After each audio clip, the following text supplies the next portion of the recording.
welcome everyone to my thoughts of the 2015 NASCAR schedule. So I'm going to share you my thoughts here as the schedule starts appearing right here at the Sprint Cup Nationwide and Truck Series. But for the most part, I'm going to mainly be talking about the Sprint Cup Series. So here we go here. Probably one of the more major shakeups in a long time. I would definitely say it's a bigger shakeup than the past maybe like 2 or 3 years, but that's just my opinion. So here we go here, the 36-point races and 2 non-points events. We start off on Valentine's Day with the Sprint Unlimited, and then we got the Daytona Duels on Fox Sports 1. The Daytona 500 is on February 22nd, a Sunday, and then the following week is probably the biggest head-scratcher in my opinion. It's Atlanta Motor Speedway. I'm kind of surprised they put Atlanta after Daytona. I guess it's simply because it possibly, I don't know. I heard on like NASCAR America that like putting a Atlanta race, at that time, it's gonna create challenges that you would not see when you host it in Labor Day. Maybe I think that's what I recall. But I feel like that like in the past, like I feel like ever since like March 2010, that Atlanta race, it was the Atlanta race where Brad Keselowski got flipped by Carl Edwards. I feel like ever since like that race, Atlanta has been like a snoozer. I feel like the races have nothing exciting. I would suggest them to repave the racetrack, because I feel like repaves bring a new drama and new excitement back to the speedway. So hopefully maybe in the next year, hopefully maybe like next year or the year, hopefully after the race next year or sometime in the few years after that, they can repave the racetrack, and then we got 3 racetracks all in the West Coast, probably to save gasoline. Las Vegas, Phoenix, and Auto Club. So Phoenix got moved from race 2 to race 4. Las Vegas stays at race 3, and Auto Club moves from race 6. It actually stays at race 5. And then this Sprint Cup schedule has 3 off weeks instead of 2. And then we got Martinsville after Auto Club, and then we have an off week, and then we got Texas, Bristol, and then Bristol is the last week of where it's on Fox 10.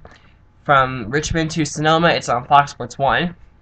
We got Richmond, Talladega, Kansas, Charlotte. The All-Star race is on May 16th. And then we got the Coca-Cola 600 on May 24th. Then we got Dover, last day in May, Pocono, Michigan, and then we got an off week. And then we got an off week between Michigan and Sonoma. And that's basically, and what that does is that, it makes it so that there's no off week between New Hampshire and Indianapolis, but we'll get to that in a moment here. Sonoma, last race on Fox. Then another major change is that there's a few more Sunday primetime night races, because Daytona, which kicks off the NBC portion, that's instead of Saturday night, it's on Sunday night, July 5th. So we got a new Sunday primetime race, and then we got Kentucky, which I don't know. I hope in the next few years they repave Kentucky, because those races are also big snoozers in my opinion.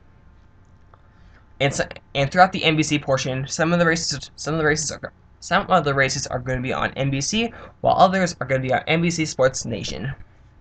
So then we got Kentucky after Daytona, which in 2012, 2013, and 2014, it was before Daytona. Then we got New Hampshire, Indianapolis, Pocono, Watkins Glen, Michigan, Bristol, and then Darlington returns back to its traditional Labor Day weekend. From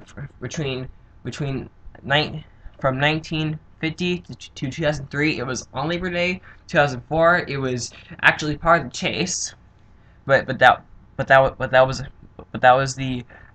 I believe, the third or second last race in 2004. So after, and that's also on a prime time. And then also I'll have to retrace here, but the Spring Bristol race it was moved from mid-March to mid-April, which I'm pretty sure some of you have already heard that news. For those who follow NASCAR like every single day. I think it's being moved from mid-March to mid-April because mid-March we've had like rain, we've even had like snow one time. If anyone remembers that, you can go like YouTube it, like Bristol snow. But Yeah, so then we get Darlington, and then Richmond is the last race before the Chase, and then our Chase races. Here we go here. Chicagoland, New Hampshire, Dover, Charlotte, Kansas, Talladega, Martinsville, Texas, and Phoenix, and Homestead. There we go. The one change in the Chase is that it was once Talladega and then Kansas, I believe, and now it's Kansas and then Talladega. Homestead wraps up the season, and that's on NBC. And sorry for that.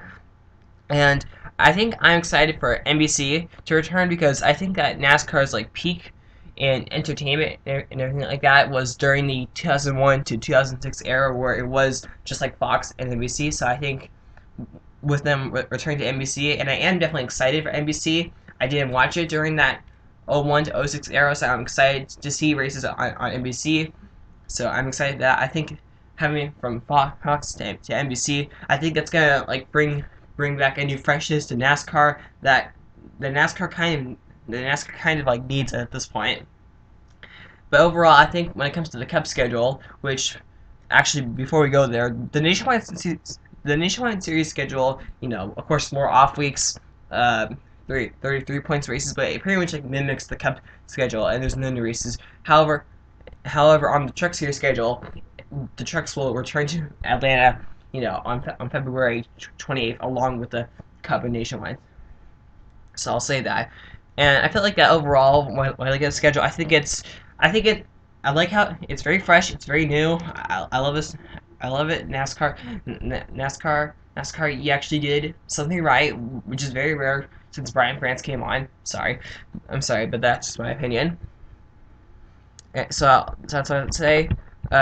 Make sure to post in the be sure to post in the comments on your thoughts on the schedule, and we'll hopefully see you.